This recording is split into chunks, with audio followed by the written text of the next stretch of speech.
There's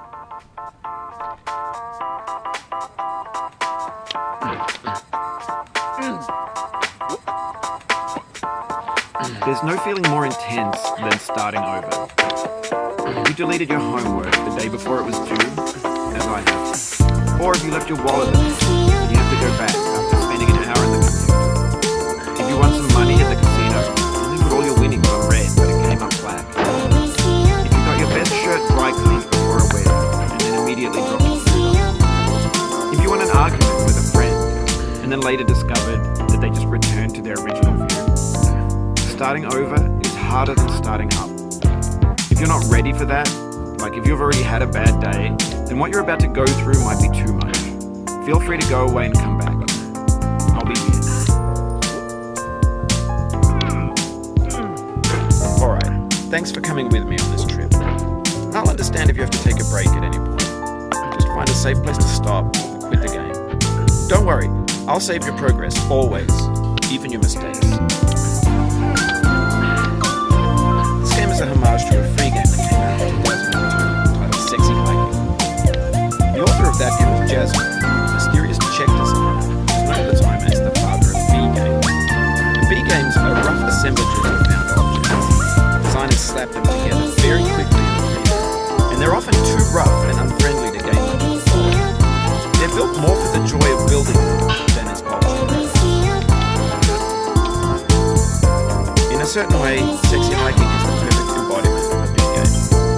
It's built almost entirely out of found and recycled parts, and it's one of the most unusual and unfriendly games of its time.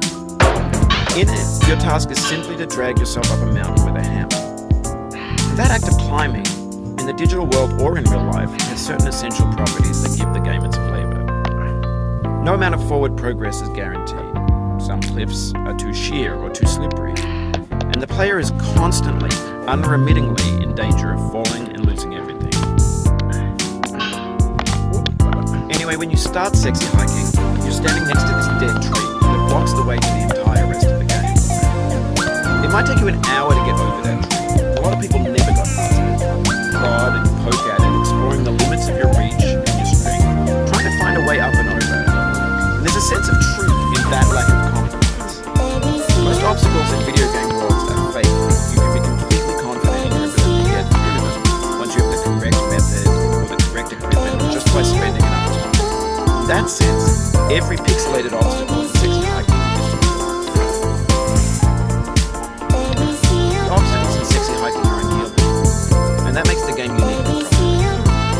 But I'm not sure Jazzo intended to make it frustrating. Frustration is just essential to the act of climbing, and it's authentic to the process of building a game about. A funny thing happened to me as I was building this mountain. I'd have an idea for a new obstacle, and I'd build it, test it, and it would usually turn out to be unreasonably hard. But I couldn't bring myself to make it easier. It already felt like my inability to get past a new obstacle was my fault as a player rather than as a builder. Imaginary mountains build themselves from our endless climb, and it's our repeated attempts to reach the summit that turns those mountains into something real. When you're building a video game world, you're building with ideas, and that can be like working with quickset cement. You mold your ideas into a certain shape that can be played with, and in the process of playing with them, they begin to harden and set until they're immutable, like rock. And at that point, you can't change the world, not without breaking it into pieces and starting fresh with new ideas. For years now, people have been predicting that games would soon be made out of prefabricated objects, bought in a store and assembled into a world. And for the most part, that hasn't happened, because the objects in the stores are trash. I don't mean they look bad or that they're badly made or they're out of the mark. I mean they're trash in the way that food becomes trash as soon as you put it in the sink.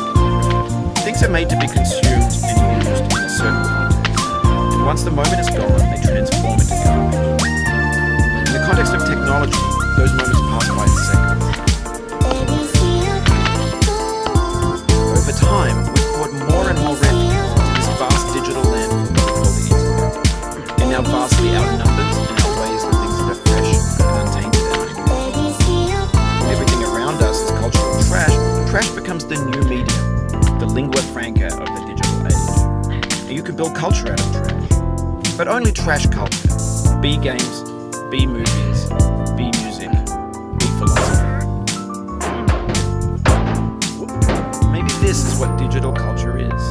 A monstrous mountain of trash, the ash heap of creativity's fountain. A landfill with everything we ever thought of in it. Grand, infinite, and unsorted.